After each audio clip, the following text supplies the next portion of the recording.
Juste avant de passer la parole à Frédéric et à Madame Vincent, une petite règle pour la modération et le déroulé du webinaire. Donc, c'est un webinaire interactif. Donc, on attend des citoyens qui posent des questions, qui interviennent pendant le webinaire. Donc, il y a deux façons pour intervenir. En bas de votre écran, vous avez Q et R. Donc, par ce biais, vous pouvez demander de prendre la parole ou alors de poser directement votre question que nous poserons à nos deux intervenants. Ou alors, vous pouvez tout simplement lever la main avec le bouton juste à côté, ce qui signale que vous voulez prendre la parole. Et donc, à ce moment-là, vous arriverez sur la scène du webinaire. Frédéric, la parole est à vous. Merci à tous d'être là. On était 160 inscrits, je ne sais pas combien sont déjà dans notre salle virtuelle. Je vous souhaite en tout cas à toutes et à tous une bonne année. C'est quelque chose de fait. Cette année ne sera pas facile. Comme je l'ai dit depuis une quinzaine de jours, je pense que ce sera une année qui va nous provoquer, je l'espère, dans ce que nous avons tous de meilleur. Mais ce sera une année qui sera pas simple. Vous savez que depuis mon élection, je suis très attentif aux débats citoyens que j'essaye de faire, de partager avec je garde ma liberté constitutionnelle de député. Ce n'est pas une espèce de confrontation où on me donne des ordres. Nous avons fait des séminaires citoyens sur le budget de l'État la première année. Nous avons fait des séminaires citoyens sur l'environnement avec les jeunes des terminales. Nous avons fait des séminaires citoyens sur les institutions européennes. Voilà, nous avons fait une conférence sur la laïcité. Enfin, c'est ce que nous avons développé de manière digitale ou de manière physique. Cette année, nous avons décidé de participer à ce que le président de la République a annoncé, qui est la Convention citoyenne sur la fin de vie. Voilà, nous avons des résultats qui sont attendus fin mars.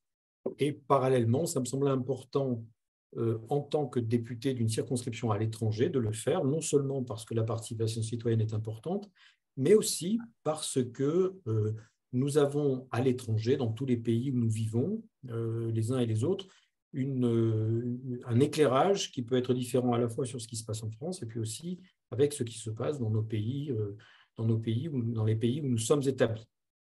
Cette consultation va se dérouler en 2 temps, elle sera hybride maintenant, comme on dit. Nous avons ce soir cette conférence digitale, je le rappelle, nous sommes 160 inscrits, et nous allons après, avec Catherine Vincent, que je remercie, tourner dans 6 dates que nous ferons en circonscription entre février et début mars. Il y aura Berlin, Munich, Francfort, Varsovie, Vienne et Prague. Voilà. Nous sommes obligés de choisir les grandes villes quand même. On a fait un débat citoyen à Tirana, mais on ne peut pas le faire à chaque fois quand même. Voilà, bien sûr, nous garderons une trace écrite. Je rappelle que nous produisons des comptes rendus pour que la voix soit portée. La voix ne m'engage pas, je garde ma liberté, je répète encore, il n'y a pas de vote contraint à l'Assemblée nationale, mais évidemment, cette voix est gardée. Ça me fait changer d'avis parfois, je le dis quand même, hein, je réfléchis, j'écoute, mais c'est important que vous sachiez que même si ce n'est pas automatiquement et mécaniquement traduit dans les prises de position, c'est quelque chose que nous gardons et que nous travaillons, y compris au cours des années. Je suis très honoré, je la remercie que Catherine Vincent ait accepté d'accompagner cette démarche. Voilà, nous avons déjà un peu discuté pour préparer.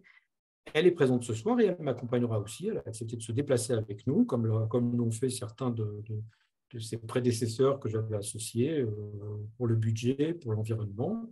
Donc, je la remercie parce que ce n'est pas toujours simple de se dire qu'on va aller passer une soirée à Varsovie ou à Prague ou à Berlin.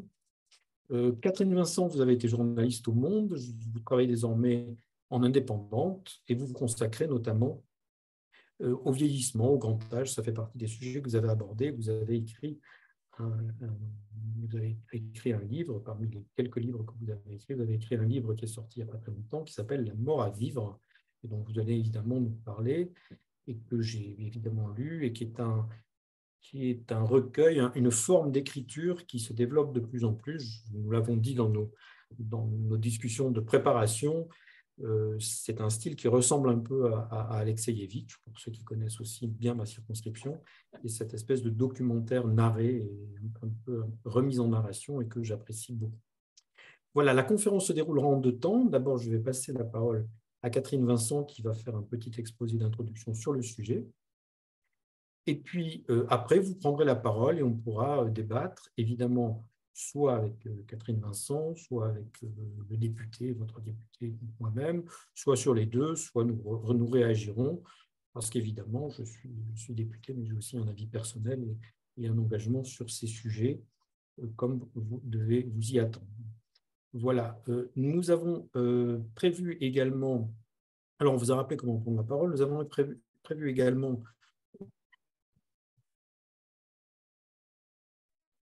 la conférence. Je ne sais pas si vous m'entendez toujours. Tu m'entends Moi, je vous entends, mais je ne vous vois plus. Pour ma caméra, voilà, ça y est, excusez-moi. Donc, dernier élément, nous avons prévu, et vous savez que nous sommes très, très rigoureux sur ce genre de règles, nous avons prévu de faire des photos de l'écran et d'enregistrer la conférence. Voilà, vous éteignez vos caméras si vous ne souhaitez pas être vu. Je crois qu'avec le mode que nous avons finalement choisi, ça ne sera pas le cas. Et nous avons prévu, comme d'être ensemble jusqu'à 20 heures et que nous avons pas mal de gens qui habitent en Allemagne et qu'on est très précis, nous avons prévu jusqu'à 20 heures et on essaye généralement de ne pas déborder. Voilà, merci à tous encore une fois et Catherine, c'est à vous. Bonsoir, bonsoir Frédéric Petit, bonsoir à toutes et à tous. Merci, c'est moi qui vous remercie Frédéric Petit de m'avoir convié à cette aventure qui m'intéresse beaucoup, à plusieurs égards, qui m'intimide un peu, je dois dire, surtout pour cette conférence digitale, parce que ce n'est pas un exercice auquel je suis très familière. Voilà, ne pas voir les gens dans la salle, c'est toujours un peu étrange. Mais enfin, je pense que ça va bien se passer. Il faut que je me présente un tout petit peu d'abord. Bon, donc moi, j'ai prévu donc un exposé qui va être, j'espère, assez bref, qui va prendre un quart d'heure, 20 minutes peut-être. Et je vais d'abord me présenter et présenter brièvement mon livre, puisque ça va quand même introduire la suite. Et puis ensuite, remettre ce débat dans le contexte national que je suppose vous connaissez en partie, mais peut-être seulement en partie. Donc moi, je suis, comme le disait votre député, je suis journaliste, j'ai été journaliste au Monde l'essentiel de ma carrière. Je repris mon indépendance, pas du tout parce que je n'aimais plus mon journal, mais parce que je voulais faire d'autres choses il n'y a pas très longtemps. Et parmi ces autres choses, il y avait effectivement ce livre que je vous montre, qui s'appelle « La mort à vivre ». Je vous le montre parce que je trouve que la couverture, moi je l'aime bien, c'est moi qui l'ai choisie, et je trouve qu'elle est plus douce et plus apaisante qu'on pourrait imaginer quand on entend juste le titre. Donc, pourquoi ce livre ? Comment j'ai été amenée à le faire ? D'une part, parce que depuis très longtemps, c'était une forme j'ai une conviction intime qui m'a été inculquée par mes parents notamment, qui est que les choses qui dérangent, il vaut mieux les mettre sur la table et il vaut mieux en discuter, les regarder en face que les mettre sous le tapis. J'avais des parents psychanalystes pour ne rien vous cacher et ils aiment plutôt bien ça quand on parle des choses qui dérangent. Donc la mort, c'était un sujet qui m'intéressait depuis longtemps, mais évidemment, comme beaucoup de personnes, c'est au moment où ça arrive vraiment très près de soi que les choses deviennent plus concrètes. Et la chose plus concrète, c'était la mort de ma mère qui est survenue en juillet 2019 à 92 ans, ce qui était un âge raisonnable pour partir. Ma mère voulait mourir chez elle, à Paris. Je l'avais toujours rassurée sur le fait qu'on ferait en sorte que ça puisse arriver, sauf évidemment impossibilité. Et puis les choses se présentaient plutôt bien, si ce n'est que c'était en juillet, et qu'en fait, au moment où vraiment la vieillesse, la très grande vieillesse et la multipathologie s'est transformée en début d'agonie, je n'avais pas prévu grand-chose et je pensais très naïvement que c'était comme quand on doit aller aux urgences ou appeler son médecin ou voir son dentiste et que la santé publique française pourvoirait à mon souci, à savoir qu'on aurait des soins palliatifs à domicile. Et je m'y étais pris beaucoup trop tard. Donc, les choses ont été compliquées. Je me suis retrouvée vraiment très seule pour accompagner ma mère. j'ai fini, je ne suis pas médecin, je suis journaliste, j'ai fini par heureusement avoir un ami médecin qui m'a aidé, voilà, qui m'a donné les produits nécessaires, qui ne sont pas des produits très compliqués, hein, accompagner, on va sûrement en reparler, mais accompagner quelqu'un pour mourir de sa mort naturelle, ça consiste à avoir des anxiolytiques et de la morphine pour éviter certains problèmes, mais ce n'est pas très compliqué. Sauf que quand on le fait tout seul et que c'est sa mère et qu'on n'a pas d'avis médical à côté de soi, c'est difficile. Donc voilà, les choses se sont finalement passées au moins mal. Ma mère n'a fait aucun événement c'était ma terreur, qui nous est obligé à appeler finalement les urgences et à ce qu'elle se retrouve en plein été dans un couloir d'urgence hospitalière, même à Paris. Et quelques mois après, même pendant ce temps-là, j'étais journaliste en même temps que j'étais fille et je me disais, mais ce qui m'arrive est dingue. Je suis parisienne, je suis avertie, ce sujet m'intéresse depuis longtemps. Je n'ai rien anticipé et je me rends compte que je me retrouve comme une bleue à être impuissante parce que j'ai rien prévu. Donc, et puis, quand même, les choses ne se passent pas comme j'imaginais qu'elles se passeraient. Donc, ça se raconte parce que je ne dois pas être la seule à avoir vécu cette expérience. J'en ai parlé à mes petits camarades du journal et je leur ai demandé si, selon eux, ça valait le coup de raconter cette expérience. Parce que moi, je m'en sentais capable. Et donc, Le Monde a fait ce qu'à l'époque, on ne faisait pas trop. Bon, on le fait de plus en plus parce que ça devient un petit peu plus à la mode de raconter des récits personnels. Mais ils ont donc accepté que je raconte ce récit de la mort de ma mère, ce que j'ai fait. L'article est paru début 2020. Et c'est là que l'aventure du livre commence parce que je ne m'attendais absolument pas aux réactions très nombreuses et très louangeuses que j'ai eues des lecteurs. Quand on écrit au journal Le Monde, on a rarement des réponses et quand on en a, elles sont plutôt en général pour dire qu'on a fait des erreurs, qu'on pense n'importe comment, que ça ne va pas du tout. Et là, les gens me disaient merci. Ils me disaient merci et ils me racontaient leur propre histoire par mail. J'ai reçu beaucoup de lettres manuscrites aussi, ce qui n'arrivait plus souvent dans notre époque moderne. Et je me suis dit, mais au fond, je ne suis pas la seule à m'intéresser à ce sujet. Je ne suis pas la seule à penser qu'on n'en parle pas assez. Et j'ai eu envie d'en parler plus. Et j'ai donc épousé cette méthode qui avait été la mienne pour raconter ma propre expérience. Je me suis dit, je vais chercher des gens qui ont une expérience soit professionnelle, soit personnelle autour de la mort, et je vais leur demander de le raconter, mais au plus près de leur vécu, de leur ressenti. Et donc voilà, ça a donné cette mort à vivre, 14 récits intimes qui sont effectivement tous racontés à la première personne, propos que j'ai recueillis et que j'ai évidemment retravaillés, mais c'est vraiment au plus près de leur manière à eux de raconter. Et ces personnes étant des proches, des maris, des enfants, des frères et sœurs parfois, mais aussi des professionnels, des soins palliatifs, de l'aide active à mourir en Suisse notamment, une femme qui pratique le suicide assisté pour ses patients, des médecins, dont un médecin français qui est anonymisé car il pratique lui aussi, évidemment dans des cas exceptionnels, l'euthanasie pour ses patients, donc de manière illégale. Voilà ce livre qui est donc paru il y a 3 mois. Et ma propre expérience, mon propre enseignement de ce livre, au fond, j'étais partie sans idée préconçue. Je pense qu'on va ensuite parler, pendant ce débat, on va parler évidemment d'euthanasie et de suicide assisté, d'aide active à mourir, puisque c'est le thème sur lequel débat la Convention citoyenne. Mais moi, je ne voulais pas que ce livre reflète, en tout cas mon opinion, ni soit militant, quelle que soit moi ma position, quelle était ma position à l'époque, qui était d'ailleurs plutôt plus militante qu'elle ne l'est maintenant. Mais je voulais surtout pas que le livre le soit. Je voulais que ce soit un livre entre guillemets neutre où les gens racontaient ce qu'ils avaient à raconter, et certains racontaient que l'euthanasie était indispensable et d'autres racontaient qu'ils étaient très contre et qu'il y avait d'autres moyens de faire. Mais moi, mon propre enseignement que j'ai sorti de cette aventure, c'est qu'effectivement c'est très compliqué, que toutes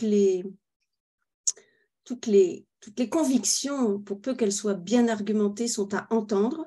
Elles sont toutes intéressantes, elles ouvrent toutes des portes plutôt qu'elles n'enferment. Et il ne faut surtout pas que ce débat sur une meilleure aide à mourir soit un débat idéologique, partisan, clivant. Il faut en tout cas, c'est mon souhait, c'est que dans les mois qui viennent, là, puisque le débat est en cours, ça se passe comme ça parce que c'est infiniment complexe et que tous les cas sont uniques. Et mon autre conviction, c'était qu'effectivement, ce débat devait avoir lieu. À l'époque où je faisais le livre, Emmanuel Macron avait annoncé pour son 2e mandat cette convention citoyenne, mais il n'était pas encore réélu. Et j'ai été ravie de voir que c'était une de ses premières initiatives une fois son 2e mandat commencé, parce que je suis absolument convaincue que ce débat doit avoir lieu. Les Français le demandent, les Français, tous les sondages le montrent, de plus en plus veulent pouvoir décider au moins un peu de leur mort. Et donc, voilà, il faut avancer dans ce domaine-là. Donc, pour ne pas perdre de temps, je vais maintenant être un peu rébarbative pour ceux qui connaissent bien le sujet, mais pour les autres, je vais, parce que ça me paraît important,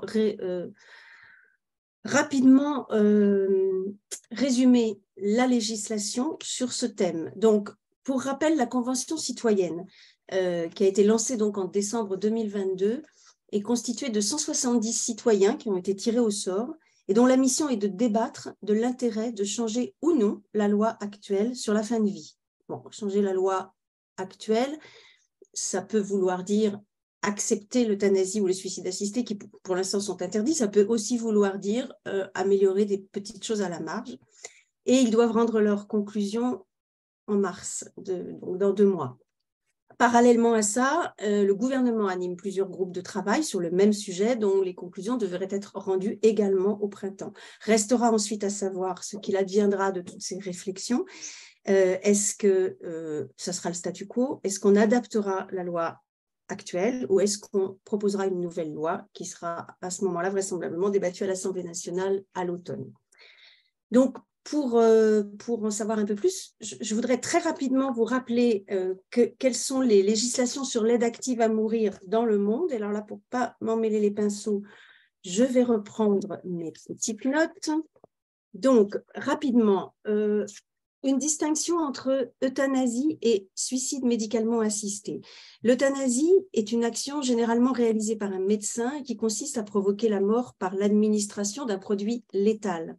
Le suicide médicalement assisté, lui, a pour objet de donner à un patient qui le demande la possibilité de mettre lui-même fin à ses jours au moyen d'un produit fourni par le corps médical. Alors, si on rentre dans les détails, on verra tout à l'heure, ce n'est pas toujours si différent, mais ce sont quand même les grandes distinctions. Alors, en ce qui concerne l'euthanasie, les Pays-Bas ont été le premier pays au monde à en avoir légalisé la pratique en 2001. Ils sont suivis en 2002 par la Belgique, qui deviendra en 2014 le premier pays à autoriser l'euthanasie sans limite d'âge. Et depuis, cette aide active à mourir est devenue légale au Luxembourg, en Espagne, en Colombie, au Canada, en Nouvelle-Zélande et partiellement en Australie, dans l'État de Victoria. Je crois que je n'oublie aucun pays. Le Portugal l'a voté, puis l'a censuré, et je crois que pour l'instant, ils sont toujours en débat. Quant au suicide médicalement assisté, bon, d'une part, tous les pays qui ont légalisé l'euthanasie autorisent également le suicide médicalement assisté, et s'y ajoute la Suisse, dont le code pénal a été le premier en 1941, ça fait quand même plus de 80 ans, à donner accès à cette pratique, à condition qu'elle se fasse en l'absence de mobile égoïste, c'est précisé dans la loi. En Europe, la très catholique Autriche a elle aussi légalisé en 2021 le suicide assisté, toujours bien sûr pour des personnes atteintes d'une maladie grave ou incurable. Il n'est évidemment pas question de laisser ça ouvert à toute personne qui le demande. Aux États-Unis, le suicide assisté est légal depuis 1997 dans l'Oregon et depuis 7 autres États ont suivi cette loi. En Italie et en Allemagne, enfin, c'est en débat actuellement. Je crois que ce n'est pas, voilà, je ne crois pas avoir raté d'actualité récente dans ce domaine. Ça, c'est pour l'étranger. Alors, la France, la législation française, ce que la loi française interdit, c'est précisément l'euthanasie, dite active donc, c'est-à-dire l'administration délibérée de substances létales dans l'intention de provoquer la mort à la demande du malade ou sur décision d'un proche ou du corps médical. Selon la loi, il s'agit d'un meurtre. La législation française interdit également le suicide assisté. Ce que la loi française autorise, c'est déjà beaucoup. Il y a eu une première version votée en 2005, dite la loi Leonetti, qui a été complétée en 2016 par la loi Claeys-Leonetti. C'est cette loi qui aujourd'hui encadre la fin de vie des malades incurables. C'est cette loi qui va peut-être être révisée à la marge ou pas. Cette loi Claeys-Leonetti permet une sédation profonde et continue jusqu'au décès pour des malades en phase terminale et en très grande souffrance, dont le pronostic vital est engagé à court terme. On reviendra tout à l'heure sur ce court terme. Comme la loi précédente, la loi Leonetti de 2005, elle prévoit également l'arrêt des traitements en cas d'obstination déraisonnable ou si le patient le demande. Le texte, enfin, renforce les directives anticipées, la valeur des directives anticipées que les patients sont à même de formuler en prévision d'une situation où ils ne seraient plus en mesure d'exprimer leur volonté. Les patients sont alors représentés, s'ils ne sont plus en mesure d'exprimer leur volonté, par une personne de confiance qu'ils ont désignée, dont le témoignage prévaut sur tout autre témoignage. Voilà ce que la loi prévoit, mais il y a aussi ce que la loi ne règle pas, et on va donc rentrer probablement dans le cœur du sujet dont on débattra par la suite. Il y a deux grands axes qui sont actuellement très déficients au regard de ce que la loi pourrait permettre. C'est l'accès aux soins palliatifs. Alors l'accès aux soins palliatifs, c'est en fait dépend d'une autre loi, de la loi Kouchner de 99. C'est elle qui a ouvert les droits aux soins palliatifs, donc ça fait plus de 20 ans, à toute personne malade dont l'État le requiert. Ces soins sont définis comme des soins actifs et continus, pratiqués par une équipe interdisciplinaire en institution ou à domicile. Ils visent à soulager la douleur, apaiser la souffrance physique, sauvegarder la dignité de la personne malade et soutenir son entourage. Donc tout ça est plutôt très bien, c'est quand même une perspective très belle parce que ça sort la médecine brusquement de toute sa technicité, c'est une médecine qui n'est plus organiste, mais qui s'occupe de la personne et qui s'occupe de la fin de vie. Sauf que dans les faits, ces soins palliatifs, on le sait, sont notoirement insuffisants. En France, environ 100 000 personnes en bénéficient chaque année, quand soit 300 000 personnes, selon la Sécurité sociale, devraient en avoir besoin. Et 26 départements ne disposent toujours d'aucun service de soins palliatifs, ni mobile, ni hospitalier. Donc ça, c'est un des grands manquements de l'accompagnement de fin de vie en France actuellement. L'autre, qui est plus récent, puisqu'il se réfère directement à la loi de 2016, c'est l'accès réel à la sédation profonde et continue jusqu'au décès. Sédation profonde et continue jusqu'au décès qui n'est pas une euthanasie active, mais qui, de fait, accélère la mort. Et c'est un des problèmes que cela pose notamment aux soignants. D'abord, pourquoi l'accès est insuffisant, ou en tout cas insatisfaisant? D'une part, parce que le pronostic vital engagé à court terme, évoqué par la loi, a été précisé par la Haute Autorité de la Santé comme allant de quelques heures à quelques jours. Donc, en gros, cette aide à mourir s'adresse uniquement à des patients qui sont à l'agonie. Mais dans les faits, et même avec cette sédation, cette agonie dure parfois beaucoup plus longtemps. Donc, on se retrouve parfois avec des patients dans un coma irréversible, enfin dans l'équivalent d'un coma irréversible qui a été provoqué et qui vont rester pendant des jours, voire des semaines, ce qui est évidemment pour l'entourage est extrêmement douloureux. Par ailleurs, le corps soignant n'est pas à l'aise avec cette pratique, qu'il considère comme une manière déguisée de pratiquer l'euthanasie.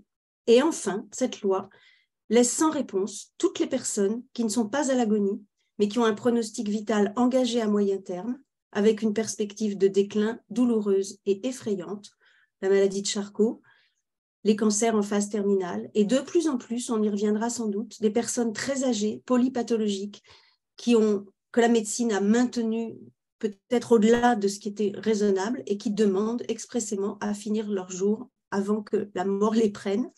Pour tout cela, il n'y a actuellement que 3 solutions: se suicider, sans avoir les produits pour le faire, puisqu'on n'y a pas non plus accès légalement en France, partir se faire aider en Belgique ou en Suisse, ou endurer son sort.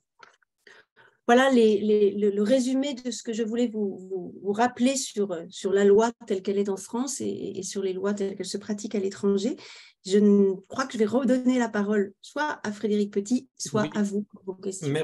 Merci beaucoup Catherine, et merci pour le minutage de votre intervention qui était à la fois très structurée, passionnante et qui est exactement dans les termes que vous avez annoncés. La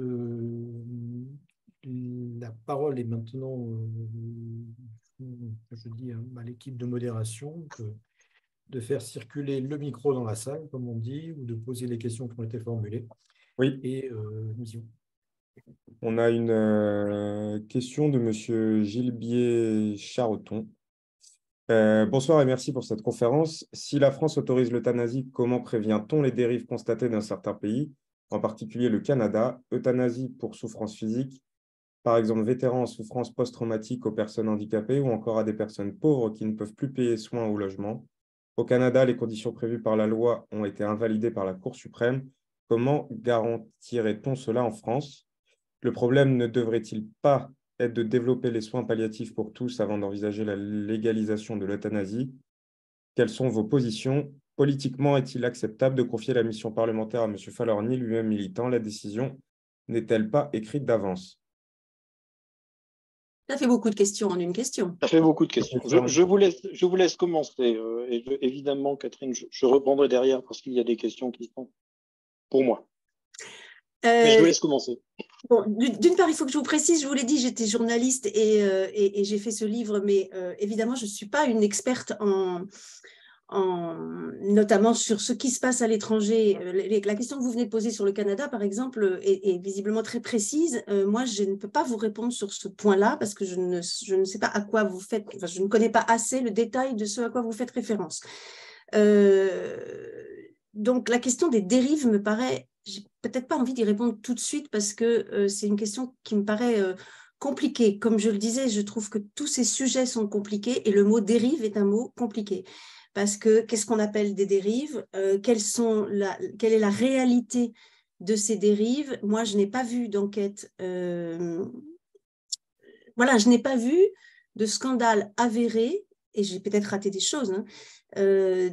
Le Canada, c'est vrai que je connais mal, que ce soit aux Pays-Bas ou en Belgique. Je sais que les opposants à l'euthanasie disent qu'il y a des dérives. Je n'en ai pas vu, voilà, je n'ai pas de preuves tangibles par des enquêtes totalement vérifiées de ça.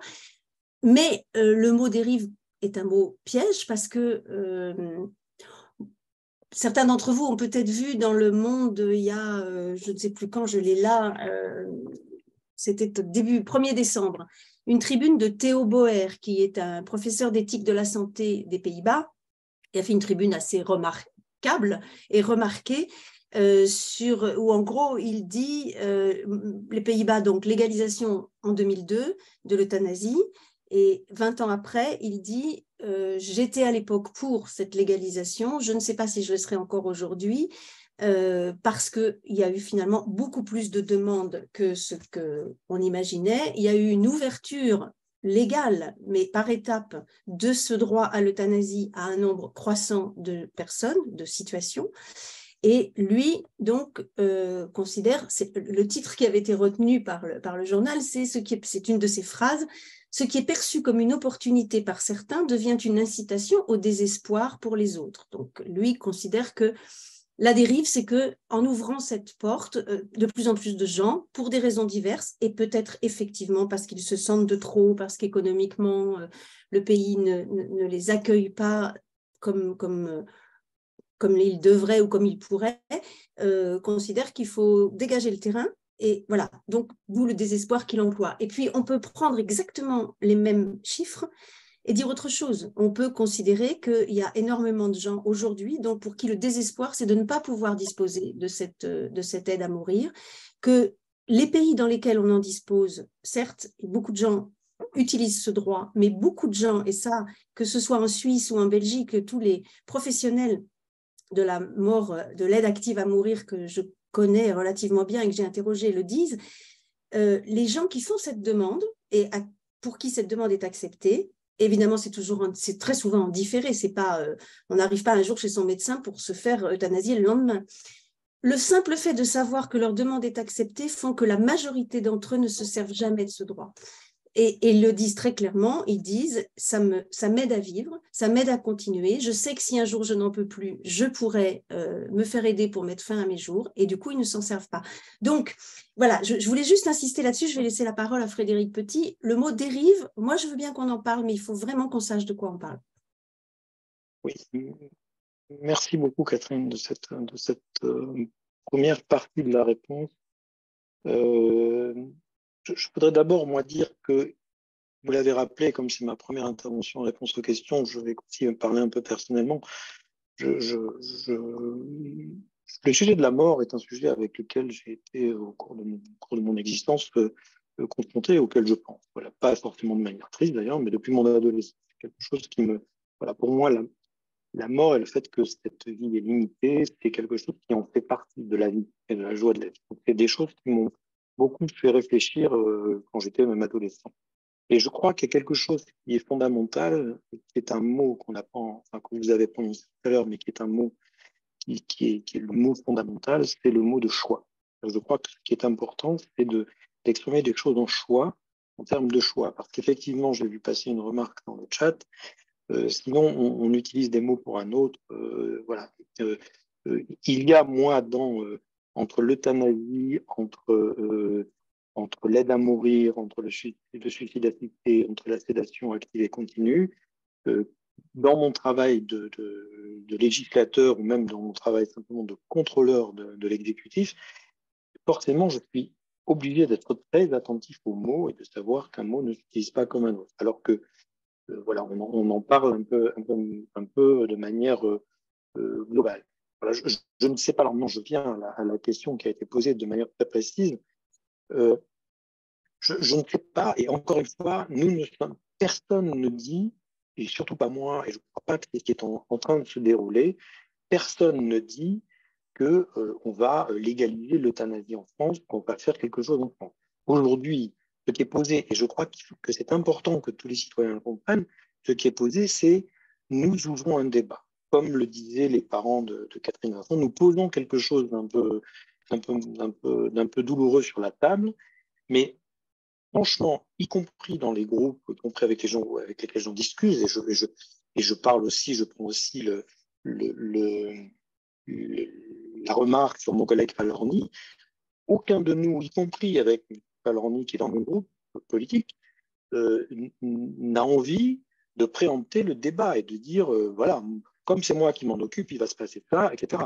Que les gens aient envie de se convaincre les uns les autres, mais aujourd'hui, nous sommes à un temps qui n'est pas un temps nous allons légaliser ou je suis contre la légalisation.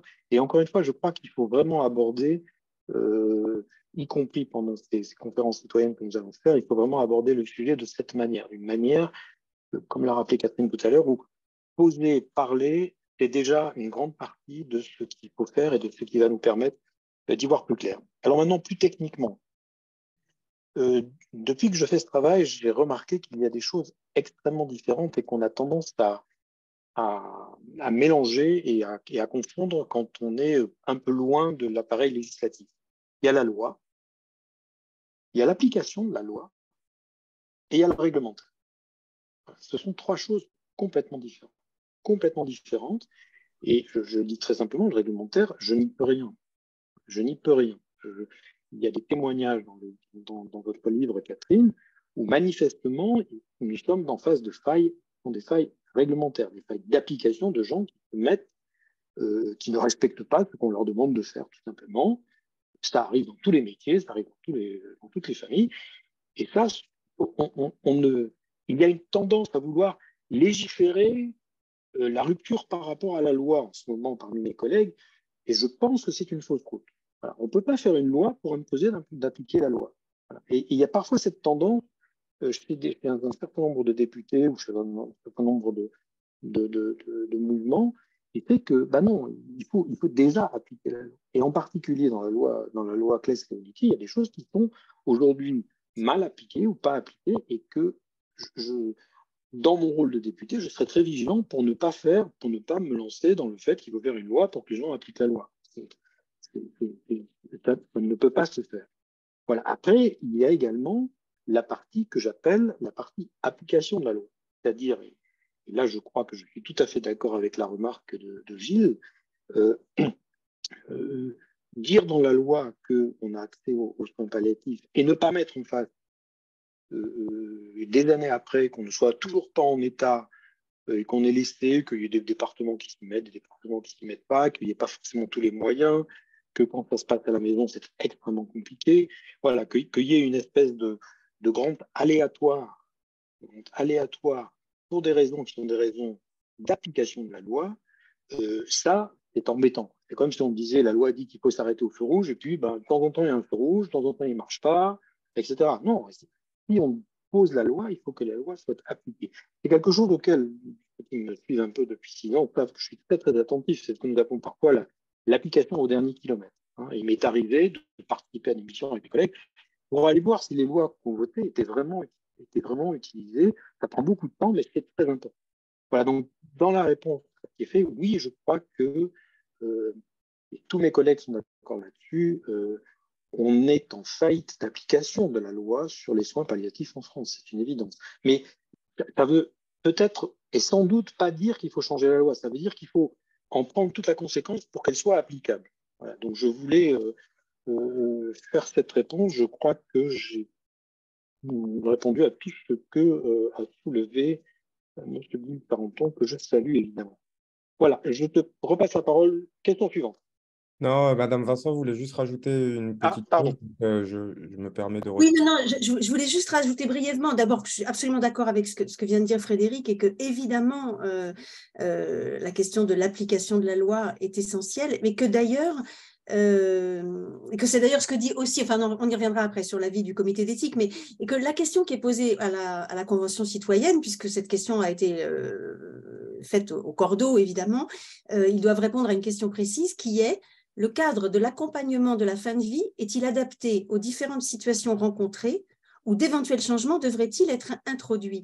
Mais le cadre de l'accompagnement de la fin de vie, je pense, si je comprends bien, ça ne veut pas forcément dire changement de loi. Et il est évident, pour le peu que j'ai suivi parce qu'on peut suivre un peu les débats ou les conclusions des débats sur le site du CESE, du Conseil économique et social, et je vous encourage à le faire parce que c'est assez intéressant. On voit très bien comment se déroule cette convention citoyenne, même si on ne voit pas tous les débats. C'est évident que la question des soins palliatifs, notamment, va être extrêmement présente et que tout le monde a bien conscience qu'il est hors de question de changer la loi vers une aide active à mourir sans avoir d'abord ou en même temps réellement donné leur chance aux soins palliatifs d'être appliqués comme ils devraient l'être. Voilà, je voulais juste ajouter ça. Merci beaucoup. Donc, je rappelle pour la modération qu'on est une centaine sur le webinaire et donc on vous laisse la possibilité de poser des questions dans le chat, mais avec une centaine de participants, ça fait quand même beaucoup de questions ou de réactions. On vous invite vraiment à lever la main ou à intervenir directement. C'est plus facile pour distribuer la parole. Donc, je me permets de lire 2 questions dans l'ordre qui ont été posées dans le chat. Donc, une de Nathalie Brugman-Rook. Qu'en est-il des personnes avec une maladie incurable dont le pronostic vital n'est pas engagé, mais la qualité de vie tellement mauvaise qu'ils ne souhaitent plus continuer comme ça? Je pense entre autres à l'encéphalomyélite myalgique. Et une question d'Anaïs Bonnard. Pourquoi associer la question du manque de soins palliatifs insuffisants avec l'euthanasie/suicide assisté? Ça laisse penser que l'euthanasie est pratiquée par absence de moyens, alors qu'elle peut être pratiquée par absence de perspective de vie ou d'autres raisons. Je pense que l'association des deux concepts perturbe le débat. Des personnes qui ont accès aux soins palliatifs peuvent aussi vouloir être euthanasiées. Je vais répondre d'abord à la deuxième question, puis après Catherine, je vous la passe parce que je veux être très précis, très rapide. Dans la question, il y a la confusion. L'euthanasie est quelque chose de très précis. Je l'ai dit, moi, je m'intéresse au mot. L'euthanasie, je donne un produit pour que la personne meure et je ne m'occupe pas à la limite de la comment dire, j'objective la raison pour laquelle je le fais. Je le fais moi pour une bonne raison, mais c'est une raison que je me pose, moi, médecin, etc. Et alors que dans tout ce qu'on essaye de faire, c'est le choix de la personne qui est en train de mourir, etc. Donc, oui, il y a confusion, mais je pense que la confusion, enfin, comme j'entends la question et comme je la lis, est dans la question. Je ne mélange pas l'euthanasie parce que pour moi, c'est effectivement complètement autre chose que le fait des soins palliatifs. Le soin palliatif est pour moi quelque chose de complètement différent que l'euthanasie. Je ne dis pas qu'il y en a un qui est bien ou un qui n'est pas bien. Je ne prononce, sans me prononcer là-dessus pour l'instant, mais ce sont deux démarches complètement différentes quand on la prend du point de vue de celui qui est concerné. Peut-être que pour l'équipe de soignants, ça pose le même genre de problème, mais quand on la prend pour celui qui est concerné, c'est un peu différent quand même. Je repasse la parole. Ouais, voilà, pour poursuivre sur cette deuxième question aussi, parce que ensuite, la réponse à la première sera dans la fin de la réponse à la deuxième. Bien sûr que ce sont deux choses totalement différentes, mais alors pour moi, très clairement, ce sont deux choses qu'on ne peut pas dissocier. Donc, je réponds à l'inverse de ce que dit cette personne. Pour moi, ça ne peut pas être dissocié. Pourquoi ? Parce que les soins palliatifs, si on parle de l'euthanasie sans évoquer les soins palliatifs, on omet ce que disent tous les détracteurs de l'euthanasie et même tous les gens raisonnables qui voient ce qui se passe. C'est que quand les soins palliatifs sont correctement appliqués, la plupart des gens qui, dans d'affreuses douleurs ou dans la peur de mourir, disent « je veux m'arrêter tout de suite parce que voilà », ne le font plus parce qu'ils sont apaisés, parce qu'ils sont accompagnés, parce qu'ils sont dans des bonnes conditions. Je ne sais pas si vous avez vu, c'était la une du Monde d'hier. Je suppose qu'un certain nombre d'entre vous suivent le Monde, en tout cas par Internet. Je suppose que vous pouvez lire. Là, c'est un témoignage qui est un petit peu dans la veine de celui que j'avais fait moi il y a 3 ans, puisque c'est en train de se... Voilà, c'est quelque chose qui est quand même assez fort. C'est notre grand reporter Vanessa Schneider qui raconte comment son père, extrêmement bien soigné d'un cancer pendant 2 ans, mais d'un cancer dont il était clair il aurait finalement raison de lui, s'est retrouvé dans un errement absolu pendant 2 mois, au moment où les médecins lui ont dit « Maintenant, monsieur, vous pouvez rentrer chez vous, il n'y a plus rien à faire ». C'est quand même une expression particulière, vous pouvez rentrer chez vous, il n'y a plus rien à faire. Alors que bien sûr, il y a à faire pour accompagner quelqu'un qui va mourir. Et donc, ce reportage très poignant et très personnel illustre vraiment la faillite de la prise en charge des médecins, des patients condamnés avec des hôpitaux et une médecine de ville débordée. Mais quand ce n'est pas le cas et quand les soins palliatifs peuvent être appliqués dès le moment où ils sont nécessaires, c'est vrai que la très grande majorité des gens, pour ce que j'en sais, ne demandent pas autre chose. Ils sont apaisés, ils ne demandent pas autre chose. Mais un certain nombre d'entre eux ne veulent pas de ça. On revient au mot choix qu'évoquait Frédéric tout à l'heure. Certains veulent choisir leur mort. La loi actuelle ne le permet pas. Elle ne le permettra peut-être toujours pas demain. C'est comme ça. Mais pour un certain nombre de gens, les soins palliatifs ne sont pas la solution. Et par ailleurs, ils ne sont pas non plus la solution. Et je reviens à la première question, pour ceux qui veulent ne pas atteindre un niveau de dégradation qui leur paraît, j'aime pas beaucoup employer ce mot de dignité, qui lui aussi est un mot à plusieurs sens, mais qui leur paraît indigne. Il y a des gens qui, quelle que soit la rassurance qu'on peut leur apporter sur le fait qu'on soignera leur douleur, à supposer que tout ça soit effectif, ce qui n'est pas le cas, ne veulent pas non plus faire dans leur couche, être changés, être dégradés, et savent très bien, effectivement, avec des maladies gravissimes, mais dont le pronostic vital est à long terme, savent très bien que ça finira comme ça et ne veulent pas ça. Donc pour ces gens-là, les soins palliatifs ne sont pas adaptés. Mais moi, je ne comprends pas du tout pourquoi en France, parce que je crois que c'est particulier à la France, ou à des pays qui veulent débattre comme on peut le faire en France, il faut opposer soins palliatifs et euthanasie. C'est pour ça que je pense qu'il faut les associer, justement parce que si on ne les associe pas, on les oppose. Au fond, c'est presque la principale raison pour laquelle il me semble qu'il faut les associer. Il faut évidemment demander, quelle que soit la manière de le faire de manière citoyenne, à ce que les soins palliatifs soient vraiment appliqués en France. Et il faut se poser la question de savoir si, par ailleurs, une loi doit être étudiée pour donner à ceux pour qui les soins palliatifs ne sont pas suffisants la possibilité d'une autre façon de mourir. Mais les deux sont liés pour moi et complémentaires. Merci de votre clarté, Catherine. C'est très clair. Je voudrais juste faire une petite précision technique avant de passer la parole à Madame Leveux, je crois, pour qu'on soit bien clair, parce qu'il y a un très beau témoignage dans votre livre sur les soins palliatifs, justement. Les soins palliatifs, ce n'est pas que du médical.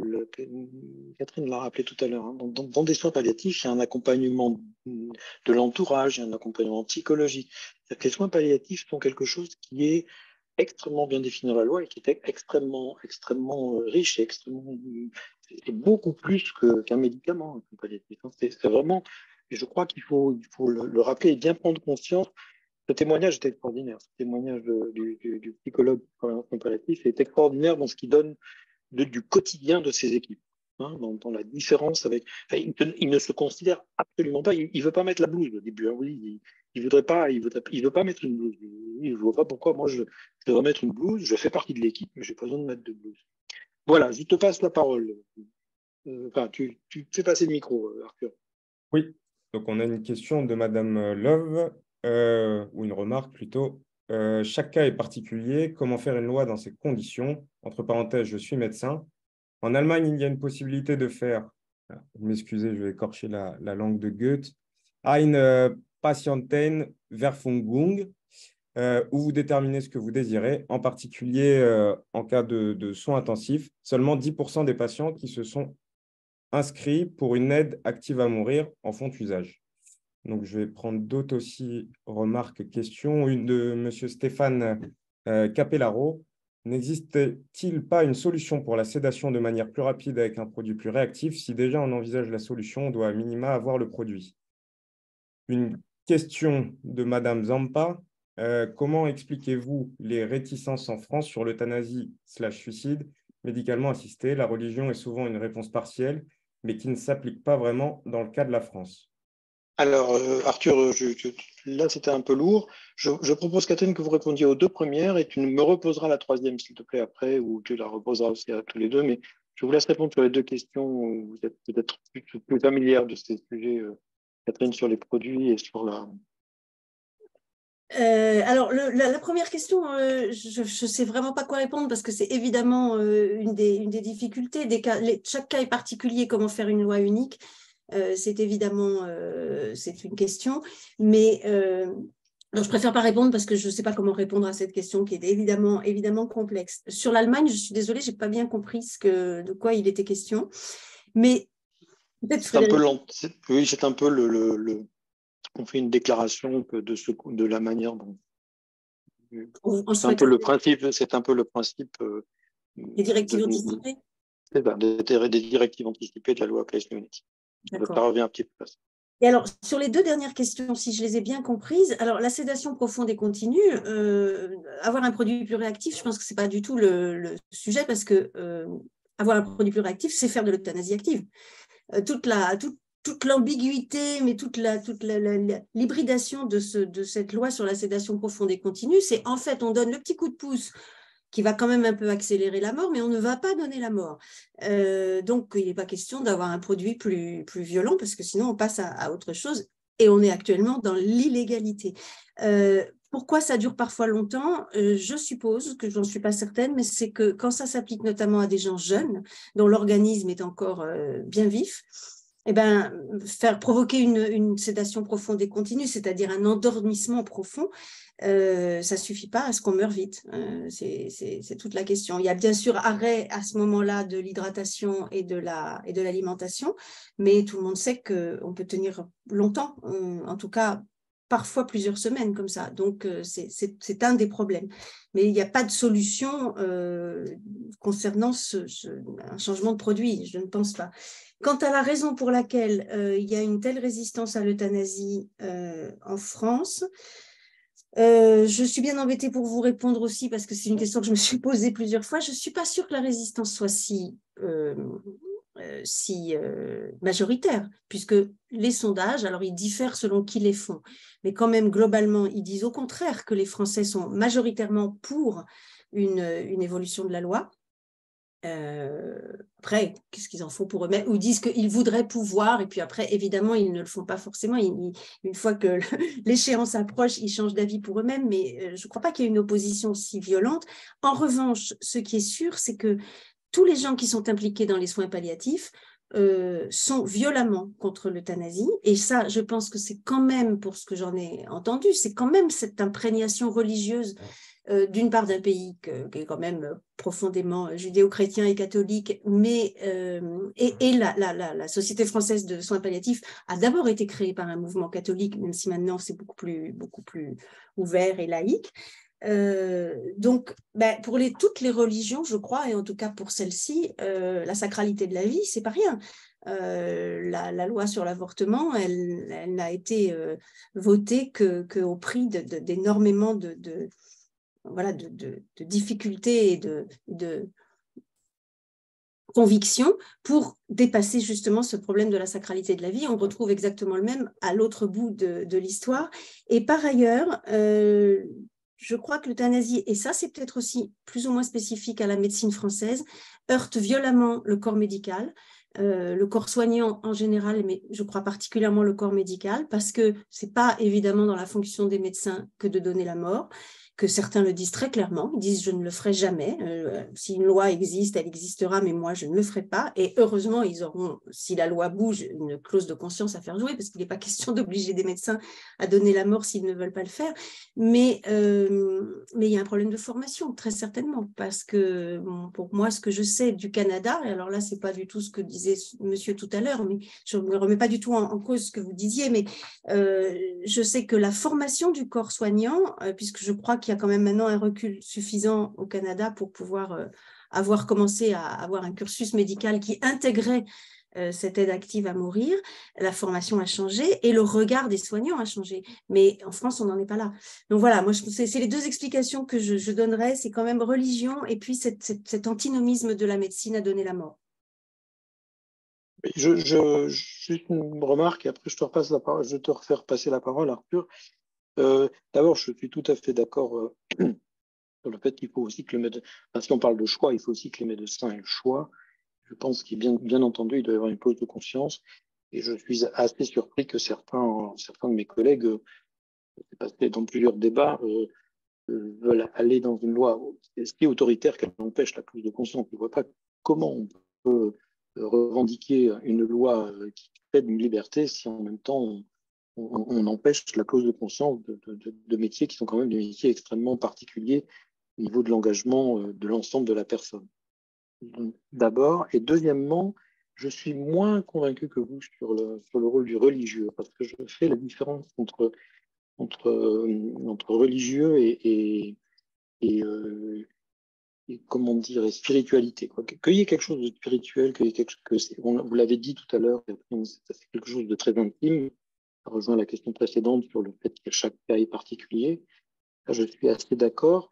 Vous savez, peu de gens le savent, mais l'Église catholique a pas bougé sur l'avortement, mais a pas mal bougé sur la fin de vie quand même, hein, et il y a quand même des positions officielles de l'Église catholique plutôt que d'autres églises sur la dignité de la personne. C'est-à-dire que la sacralité, c'est d'abord de remettre de la dignité dans la sacralité. Hein, voilà. Et je crois, moi, que c'est plutôt c'est un itinéraire un peu différent de celui que vous décrivez. Je crois que c'est quelque chose d'intime, donc c'est quelque chose qui nécessite que même si on ne s'est jamais beaucoup occupé de ça, on est soudain confronté à un mystère de la vie, pour ne pas dire sacralité, même si on considère que ce n'était pas sacré, et que du coup, on va chercher dans ce qu'on connaît autour de soi, dans son environnement. Effectivement, l'environnement en France est assez judéo-chrétien, et donc on y vient comme ça, quoi. Et donc, les premiers matériaux qu'on a pour essayer de répondre à une question intime, c'est ce qu'on a autour de soi qui est effectivement marqué par les églises, mais le protestantisme est assez différent d'ailleurs sur ces sujets. Hein. Voilà, donc je suis moins convaincu de cette prégnance du religieux. Il y a un témoignage dans votre livre avec lequel je suis très peu d'accord, voilà, pour le dire les choses simplement. Non, mais voilà. Vous avez tout à fait peut-être raison. Je voulais rebondir juste sur le religieux aussi, parce que en vous écoutant, je lis les textes qui sont donnés sur le webinaire. Alors, il y a quelqu'un qui dit « Je suis choquée que la SFAP soit disqualifiée sous prétexte qu'elle aurait été créée par des chrétiens. » Alors, je voudrais m'excuser. Et personne, on ne disqualifie personne. C'est pas du tout ce que j'ai dit. Je pense que la SFAP fait un travail remarquable. C'est vrai qu'elle a été créée beaucoup par des chrétiens et alors vraiment. La CIMAD aussi, Voilà, donc pardon si je n'ai pas été claire, mais ce n'était pas du tout ce que je voulais dire. Non, c'était, moi je l'ai bien compris comme ça. J'accueille Martine. Bonjour Martine Schoppner, une ancienne élue de Karlsruhe. Oui, bonjour. Vous m'entendez? Très bien. Oui, moi je pense que surtout ce qui freine, c'est le problème juridique, tout bêtement. C'est comment est-on sûr que le patient, que le malade n'a pas subi d'influence, qu'il est libre de sa décision, devant qui doit-il faire, à qui doit-il faire part de cette décision, comment et où c'est consigné, quand peut-il en changer, etc. Et je crois que ce sont les problèmes principaux. Parce que bon, sinon sur le principe de quand on souffre, moi j'ai eu la perte de mes 2 parents, un en soins palliatifs, l'autre malheureusement à qui ça a été refusé et ça a été un martyr. Bon, on est tous d'accord de simplifier et d'éviter que les gens souffrent, mais il reste le problème juridique qui est vraiment très très compliqué. Catherine, je vous laisse répondre.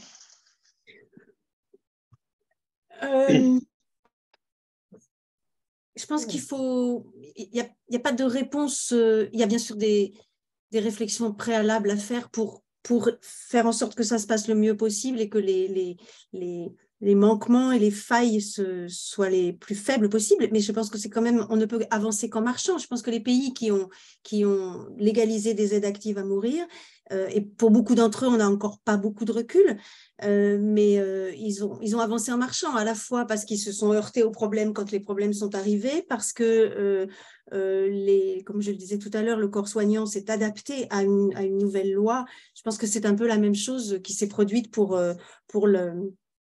quand le droit des patients a commencé à exister avec la loi Kouchner, les médecins ont été obligés de s'adapter à une loi qui les poussait dans des retranchements qu'ils n'avaient jusque-là jamais explorés. Au début, ça a cafouillé, il y a dû y avoir il y a eu plein de soucis, et puis petit à petit, les choses se sont améliorées. Je vois pas trop comment on pourrait faire autrement. Après, moi, j'ai rencontré quelqu'un d'assez extraordinaire. Je pense qu'il n'est absolument pas le seul. Je pense que la plupart des gens qui travaillent autour de la mort, que ce soit en soins palliatifs ou d'une manière plus active, sont des gens assez hors du commun, parce que sinon, on ne choisit pas cette branche-là. Donc, quand je dis que j'ai rencontré quelqu'un d'assez extraordinaire, il n'est certainement pas le seul, mais qui s'appelle François Damas et qui est médecin en Belgique et qui était réanimateur anesthésiste, qui a été un des premiers à soutenir et à appliquer la loi sur l'euthanasie belge. Maintenant, il a pris sa retraite en tant que clinicien, mais il a longtemps animé lui-même, fait une consultation pour des gens qui venaient lui faire une demande d'euthanasie, en différé, toujours, évidemment. Donc déjà, bien sûr, il y a ça. Il y a que dans tous les pays où le suicide assisté ou l'euthanasie sont légaux, il faut faire une demande. Cette demande doit être appuyée par son médecin traitant ou par un médecin. La demande doit être réitérée. La personne... Excusez-moi, Martine, c'est par 3 médecins en France, je crois. Il y a un collège. En France, ce n'est pas légal. Donc là, je parle non, mais pas la demande de suicide assisté, mais excusez-moi, mais le souhait de la déclaration anticipée, c'est avec 3. Il y a un collège. Quand le témoin rentre en jeu, je crois qu'il y a un collège. Je vous ai interrompu, excusez-moi. Non, mais je vous en prie. Mais donc, bien sûr qu'il faut prévoir de faire en sorte que tout ça soit le plus encadré possible. Mais après, on est dans l'humain quand même. C'est-à-dire que cet homme dont je vous parle, mais comme beaucoup d'autres, s'ils font leur métier sérieusement, ils ont une femme ou un homme en face d'eux et ils l'écoutent et ils accèdent ou non à sa demande, ils discutent avec lui. Il y a un film assez extraordinaire qui s'appelle Les mots de la fin, je crois, qui a été diffusé sur le travail de ce médecin François Damas, qui montre qu'est-ce que c'est qu'un médecin qui parle avec humanité et qui écoute avec humanité ses patients faire une demande d'aide à mourir. C'est vrai que quand on regarde ça, on se dit, bon, mais si ça se passe comme ça, alors j'ai confiance. Voilà, alors ça ne se passera pas forcément toujours comme ça, mais Je pense que la réponse, elle est une fois de plus, dans la formation, beaucoup, bien sûr dans la manière dont tout ça est encadré, mais aussi dans la formation. Et que la formation actuelle de nos jeunes médecins est insuffisante dans tous ces domaines-là. Elle peut être renforcée. Arthur? J'ai répondu très bien à votre question. Oui. Donc, il y a quand même beaucoup de questions ou d'interventions dans le chat. Donc, comme vous avez pu le voir, c'est quand même plus simple de poser vos questions en levant la main et en la posant directement aux intervenants. C'est plus simple pour tout le monde. Je vais lire deux témoignages dans le chat. Un de Luce Martel. Ma mère, 92 ans, est malade d'Alzheimer, est décédée en décembre dernier dans sa maison de retraite. Pas de médecin en présence permanente, personne agitée, communication difficile. Là aussi, soins palliatifs difficiles d'accès et très longs à intervenir et pas de personnel formé à l'assistance à mourir, paisiblement et naturellement. Là aussi, c'est très difficile pour l'entourage dans la détresse et l'impuissance face aux douleurs et à la méconnaissance des mécanismes physiologiques et psychologiques de cette transition qu'est la mort. Je vis en Allemagne où les Hospizienst font un travail formidable de soutien des personnes mourantes et de leurs familles. C'est eux qui m'ont aidé à comprendre ce qui se passait et quoi faire ou ne pas faire. Merci Madame Vincent de participer à une meilleure information. Ne faut-il pas en priorité développer soins palliatifs et formation des personnels des maisons de retraite? Je vais lire que ce témoignage pour l'instant pour vous laisser répondre à ce témoignage assez lourd. Oui, je vous passe la parole tout de suite, Catherine. Je fais juste une petite remarque que j'ai déjà faite, mais que je veux remettre justement à propos de cette intervention. Nous sommes exactement dans le cas de ce que j'appelle l'application de la loi ou même le réglementaire. C'est-à-dire que je ne connais pas bien la situation qu'on a décrite, mais pourquoi je dis aussi réglementaire? Parce que ce qui jamais, ça me paraîtrait, quelles que soient les évolutions qu'il va y avoir dans la loi, on va forcément arriver dans le réglementaire à ce qu'un certain nombre de choses soient obligatoires dans une maison de retraite. Voilà, on ne va pas faire une maison de retraite uniquement en nourrissant les gens et en les aidant à se lever et à se laver. Donc forcément, dans l'application, il y a énormément de témoignages là-dessus sur l'absence de formation parfois dans les maisons de retraite, l'absence de personnel qui est formé à ça, le fait qu'il y a encore des écarts entre comment ça s'appelle, les centres de soins palliatifs, le réseau des centres de soins palliatifs et le réseau des maisons de retraite en fonction de leur statut. Enfin, ils ne travaillent pas forcément tous ensemble. Je crois qu'on est vraiment là dans le cas où, quelle que soit la loi, il faut que cette loi soit appliquée et même qu'elle soit non seulement appliquée, mais après que les règlements soient faits. Et je vous assure, on n'a pas idée de ce que, de la manière dont une loi qui n'est pas à changer peut être pervertie par un règlement mal fait. Et faire un règlement, c'est un travail complètement différent de celui du législateur. Simplement bien écouter la loi. On a eu le cas encore ce matin, on a dû dire en commission, cette loi d'il y a 2 ans, cette manière de l'appliquer, ce n'est pas la bonne, c'est évident. Donc voilà, je voudrais vraiment revenir à cette différence entre loi, application de la loi et réglementaire. Ce sont des choses sur lesquelles il faut travailler. La démocratie, notre organisation, nos institutions doivent travailler. Mais il ne faudrait pas croire que tout réside dans le législatif et que c'est de là qu'on va tout organiser. Je vous passe la parole, Catherine. Je m'excuse d'avoir refait cette petite parenthèse. Non, mais c'est tout à fait important. Et bon, la maison de retraite, là, on parle de maison de retraite, alors on aborde un énorme sujet parce que où effectivement l'application de la loi, mais aussi le très grand âge. Alors, on ne va pas rentrer dans ce débat maintenant, mais parce que ce n'est pas celui qui nous préoccupe complètement, mais juste avant la fin de vie, il y a quand même très souvent et de plus en plus le très grand âge, puisque c'est démographiquement, on sait très bien que ces personnes très âgées et souvent quand même dans un mauvais état vont être de plus en plus nombreuses. C'est une réalité qu'on n'aime pas beaucoup regarder non plus. Il y a quand même un événement qui nous a fait recevoir tout ça dans la figure ces dernières années, c'est le Covid. Je ne vais pas rappeler, parce que même si vous vivez à l'étranger, vous avez suivi ce qui s'est passé en France avec les EHPAD et l'interdiction des visites et la manière dont on s'est rendu compte tous collectivement, brusquement, de l'abomination que représentait pour un certain nombre de gens la façon dont les choses se passaient dans ces maisons de retraite. Et en ce qui concerne les soins palliatifs, moi, je me souviens d'avoir fait une enquête à ce moment-là avec les moyens qu'on avait, c'est-à-dire en confinement, tout le monde, et au téléphone, et avec un corps médical évidemment totalement débordé. Et il était très clair, il m'est apparu donc très clairement que dans les EHPAD, non seulement il n'y a pas de médecin, enfin, on ne va pas rentrer dans les détails, mais il y a un médecin coordinateur qui n'est pas habilité à faire des ordonnances. Il y a des médecins habilités à faire des ordonnances qui passent 1 ou 2 fois par semaine, c'est rarement plus. Et enfin, les soins palliatifs sont inexistants. Il y a des équipes mobiles qui, évidemment, étaient totalement débordées, notamment dans l'Est de la France quand l'épidémie est arrivée. Donc, ça a été catastrophique. Là, on n'est même plus dans l'application de la loi fin de vie. À mon sens, on est dans qu'est-ce qu'on fait de toutes ces personnes âgées et quels moyens on se donne collectivement pour leur offrir une vie plus décente et donc évidemment un accompagnement de fin de vie plus décent.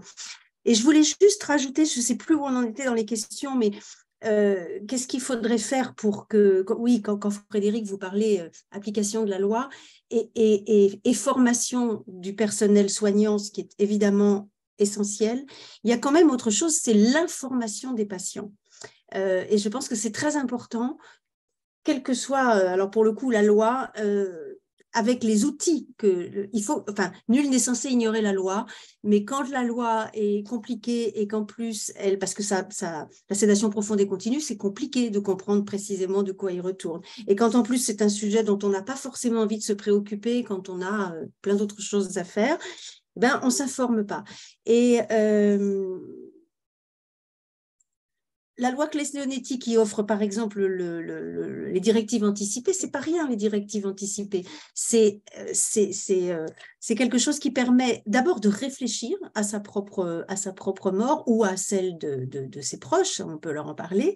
C'est quelque chose qui permet quand même aussi de formuler ce qu'on souhaite et ce qu'on ne souhaite pas pour sa propre mort.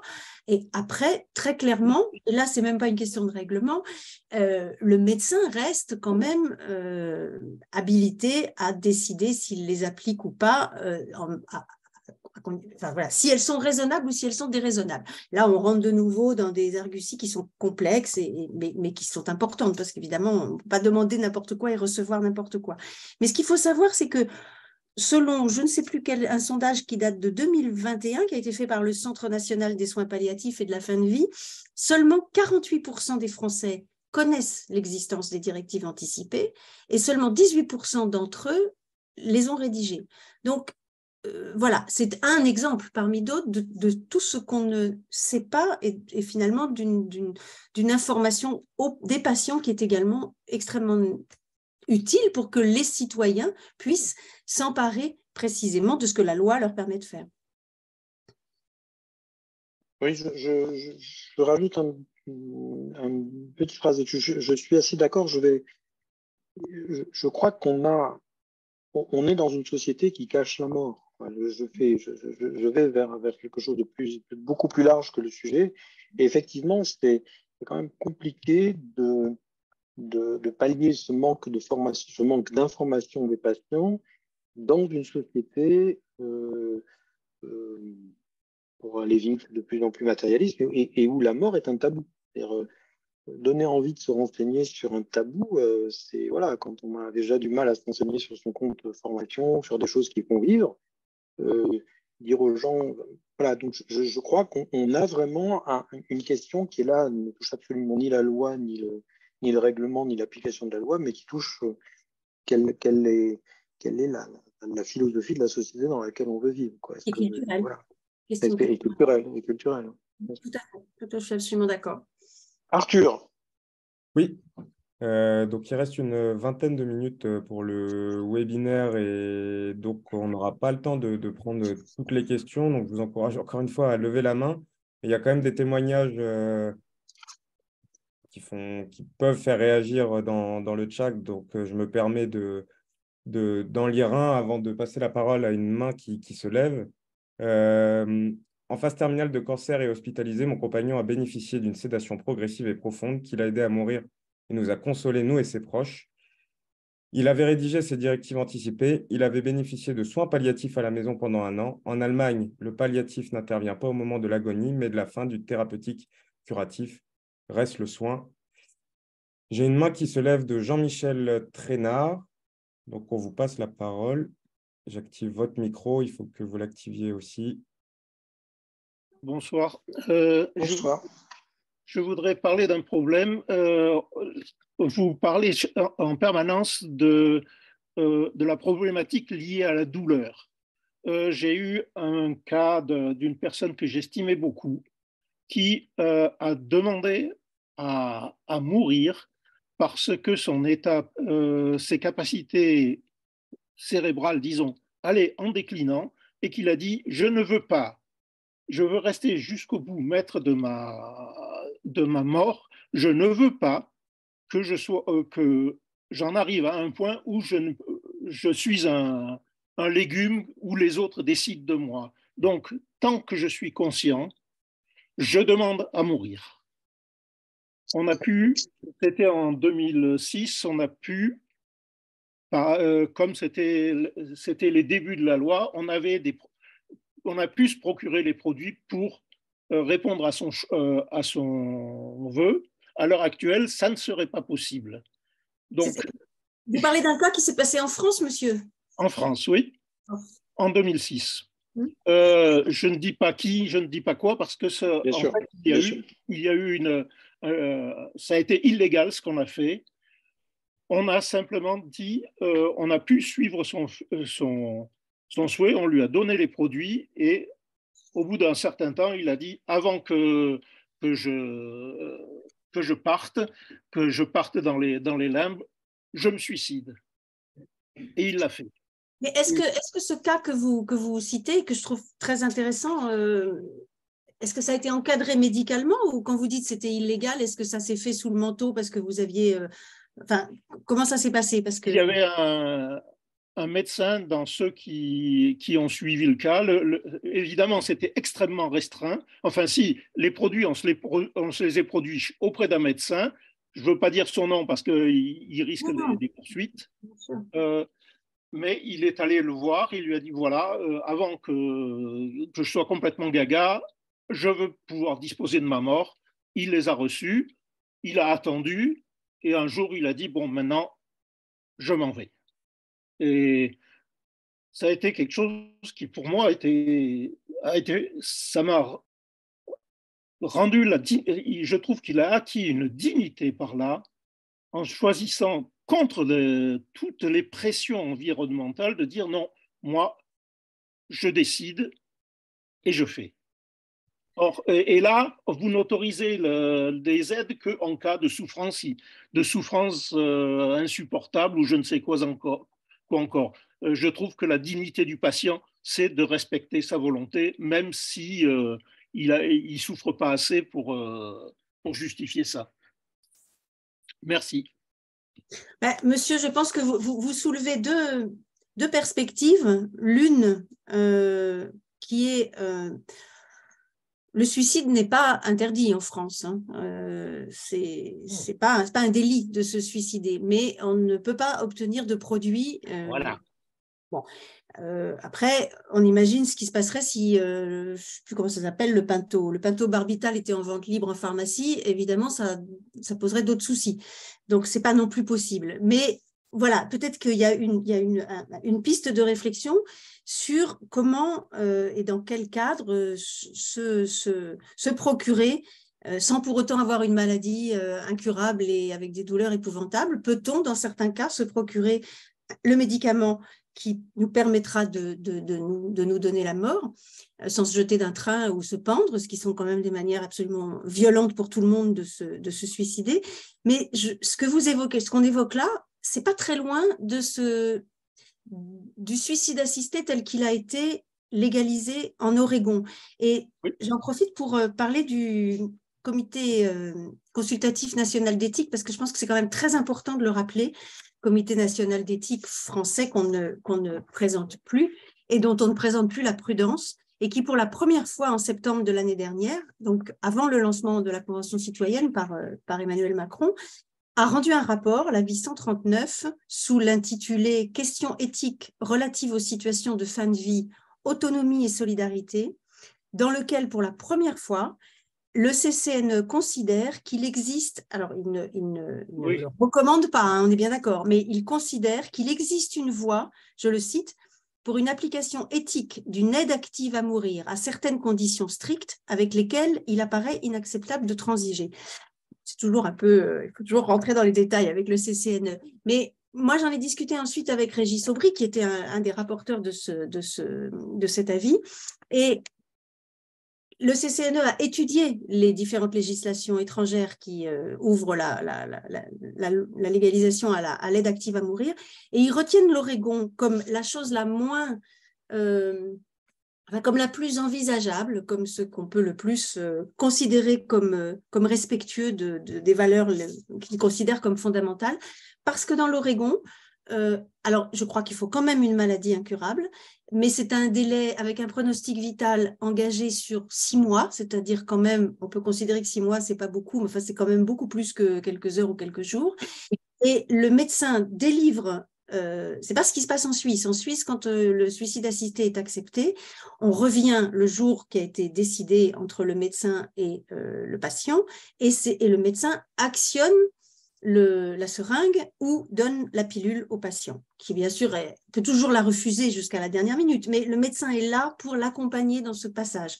Dans l'Oregon, le médecin fait une ordonnance, il la donne au patient, le patient sort de son cabinet et va ou ne va pas à la pharmacie se procurer le produit.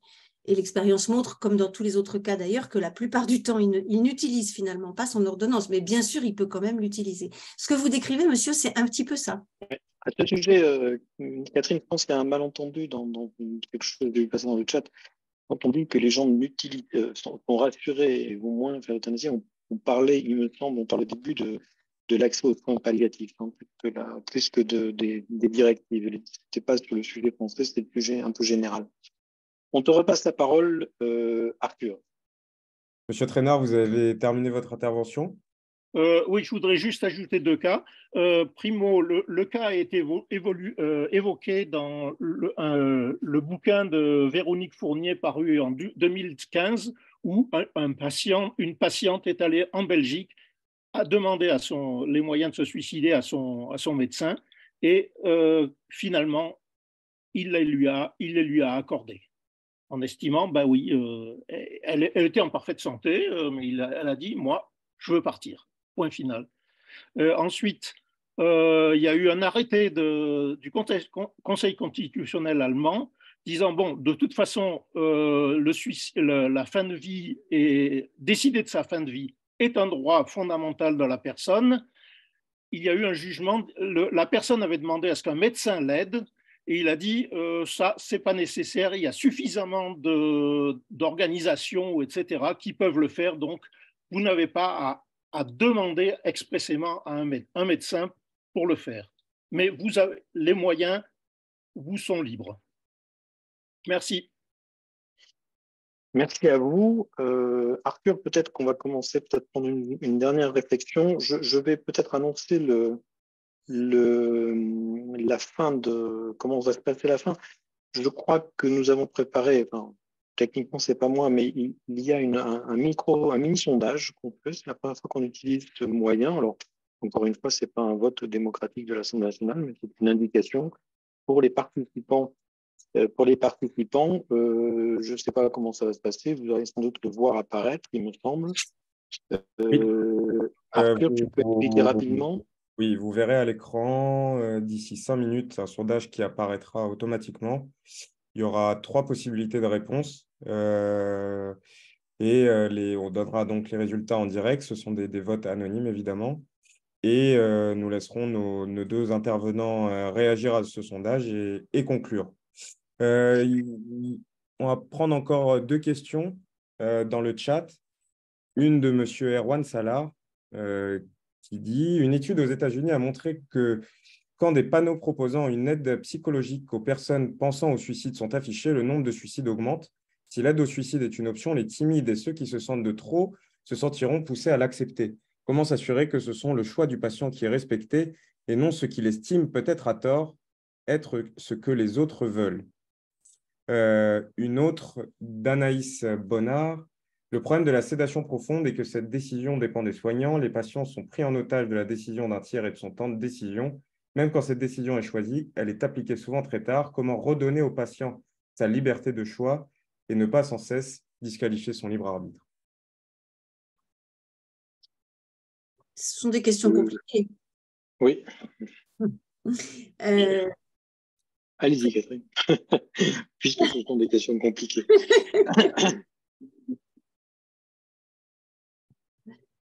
En ce qui concerne le suicide, les deux questions sont les questions sont ouvertes. Les questions sont ouvertes. En ce qui concerne le suicide, je pense que plus une société est déshumanisée, plus les risques de dérive sont grands, parce qu'évidemment, les gens se sentent moins accueillis, sont plus malheureux, les aides différentes psychologiques et autres sont moindres. Donc, vous posez une question cruciale, mais c'est on en revient à ce que je disais tout à l'heure sur le grand âge et sur comment on considère le grand âge, comment on considère les gens vulnérables, comment notre société accueille la fragilité, la vulnérabilité. La mort, la fin de vie, c'est de la vulnérabilité, c'est de la fragilité. Ça s'applique à d'autres cas dans la vie où on n'est pas menacé de mourir. Mais donc, évidemment, les malades psychiatriques, enfin, tout ça, bien sûr que c'est un ensemble. Et c'est d'ailleurs pour ça que le comité consultatif d'éthique, quand il ouvre une petite brèche sur une aide active à mourir, il dit, et il a tellement raison, il faut en aucun cas, si la loi change, il faut en aucun cas que ce soit une loi sèche. Ils emploient ce mot parce qu'une loi qui juste autoriserait d'une manière ou d'une autre l'aide active à mourir et qui ne dirait rien d'autre, mais c'est une incitation à passer par la porte, quoi. Et bien sûr qu'il ne faut pas ça. Donc voilà. Et la deuxième question, je suis désolée, j'ai un peu oublié entre-temps. Mais dans tous les cas, c'est pour ça que c'est tellement complexe et qu'il faut y aller quand même. Voilà, on marche sur des œufs sur tout ça, mais pas seulement parce qu'il y a la sacralité de la vie, parce qu'il y a des gens qui sont farouchement contre, mais parce que le choix de société, à quelle société on veut participer, la liberté de choisir sa mort, pourquoi pas, ça fait partie d'un certain progressisme de nos sociétés, on peut considérer ça en tout cas, mais alors avec quoi on l'a sorti pour que ça ne devienne pas justement juste une cruauté supplémentaire? Il n'y a rien à rajouter, Catherine. C'est la deuxième question qu'on avait posée, et à laquelle vous avez quand même partiellement répondu, mais je me permets de la reposer pour ne laisser aucune frustration. C'était le problème de la sédation profonde et que cette décision dépend des soignants. Les patients sont pris en otage de la décision d'un tiers et de son temps de décision. Même quand cette décision est choisie, elle est appliquée souvent très tard. Et donc, comment redonner au patient sa liberté de choix et ne pas sans cesse disqualifier son libre arbitre? Elle n'est pas vraiment donnée aux médecins. Les directives anticipées, normalement, si on décrit correctement son désir d'une sédation profonde et continue jusqu'au décès dans tel et tel cas, les directives anticipées doivent être prises très en considération. Alors, elles sont, je ne sais jamais si on dit opposables ou non opposables, enfin, elles sont opposables, je crois, voilà, elles sont opposables, mais sauf si elles sont manifestement disproportionnées ou hors de situation. Donc, quand la personne n'est plus en état de réitérer sa demande telle qu'elle l'a rédigée dans ses directives anticipées, sa personne de confiance est censée le faire à sa place. Après, c'est pas si simple, je vous l'accorde, parce que les médecins, d'abord parce qu'il y a ce délai très court de quelques heures ou quelques jours avant le décès dont on parlait tout à l'heure, qui évidemment font que c'est à la dernière minute que ça se passe et que parfois les gens souhaiteraient que ce soit plus tôt. Et puis les médecins ne sont pas toujours, selon les équipes, selon la manière dont ça se passe, c'est pas toujours simple de décider précisément c'est quand les quelques heures ou quelques jours avant le décès. Donc, les médecins sont embarrassés par rapport à ça. Mais je ne crois pas que c'est au médecin que revient, enfin, c'est bien sûr à lui que revient la décision parce que c'est lui qui a les produits et qui va les appliquer. Mais les directives anticipées, c'est quelque chose quand même. Donc voilà, je pense qu'il y a une certaine liberté de choix donnée aux patients dans ce cadre-là, et qu'elle est imparfaite et qu'il faut la travailler. Oui.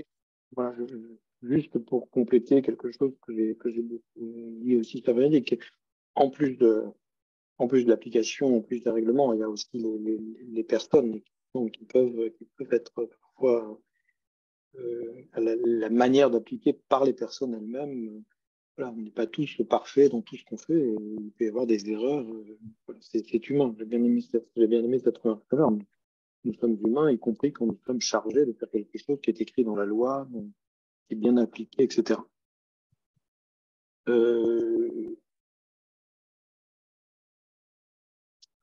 Arthur, Oui, tu donc enchaînes, alors qu'on conclut. la dernière partie de ce webinaire, c'est donc un sondage. Donc, normalement, il apparaît sur vos écrans.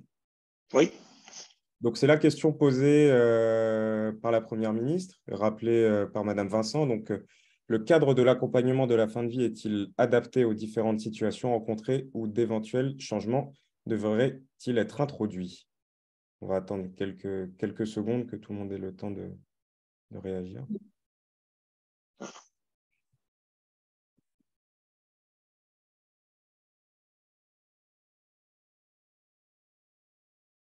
Nous sommes exclus du vote, Catherine. Oui, je sais, mais j'étais en train de me demander, quand on répond oui à la première partie de la question ou à la deuxième partie de la question? C'est la question qui est exactement celle posée par la Première ministre. Moi, j'ai compris, c'est la première partie. D'accord. Non, le cadre est-il adapté? Non. Si on pense qu'il n'est pas adapté. D'accord.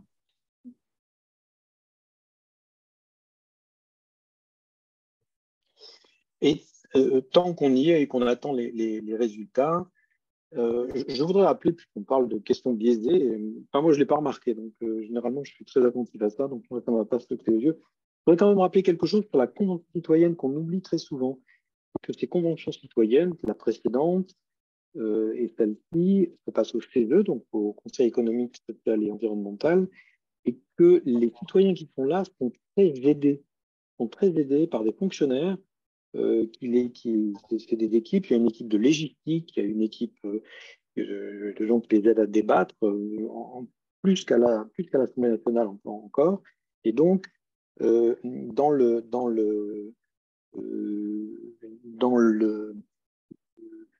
travail qu'ils font, ce n'est pas une espèce de grand café du commerce. Il y a vraiment des gens très organisés, très aidés, avec l'État met vraiment des moyens pour que cette convention citoyenne et ces conventions citoyennes se passent le mieux possible. Je vous invite non seulement à aller voir celle qui est en cours, mais à voir les résultats de la précédente, celle sur l'environnement.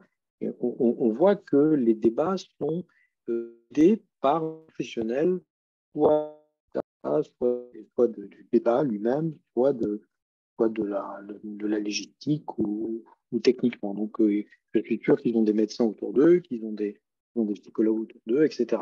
C'est un travail qui est un travail extrêmement sérieux et qu'on oublie parfois parce qu'on dit c'est des gens qui sont tirés au sort. Voilà. Donc, voilà, c'est tiré au sort, mais ce n'est pas le café du commerce. Très simple, je voulais dire. Voilà. Oui, donc on a changé les réponses possibles pour que ce soit un peu plus clair, effectivement. Donc, on a une écrasante majorité quand même favorable à d'éventuels changements, avec donc 11% des répondants qui disent que le système actuel est donc adapté, 84% qui réclament ou qui pensent que d'éventuels changements devraient être introduits et 5% qui ne savent pas. Est-ce que c'est représentatif de la société? Catherine, vous répondez, vous concluez, vous réagissez à ce sondage. C'est votre dernière prise de parole. Est-ce que ça correspond à la société? Je pense que quelqu'un parmi dans le chat, là, dans les commentaires, dit est-ce que, au fond, c'est ce qu'on disait tout à l'heure, c'est quoi le cadre d'accompagnement, comme quelle est la phrase? Et j'ai effacé bêtement le truc, c'est pas grave. Est-ce que cette question telle qu'elle est formulée, c'est pas forcément faut-il ou ne faut-il pas changer la loi. Donc, on a pendant toute cette heure, presque et demie, dit et redit que l'application de la loi n'était pas suffisante. Donc, évidemment qu'il faut des changements. Donc, je pense que ça ne m'étonne pas que la grande majorité des personnes qui nous écoutent et qui participent à cette conférence répondent qu'il faut des changements. Des changements de quel ordre? Le sondage est trop court pour pouvoir le dire. Et puisqu'il faut que je conclue,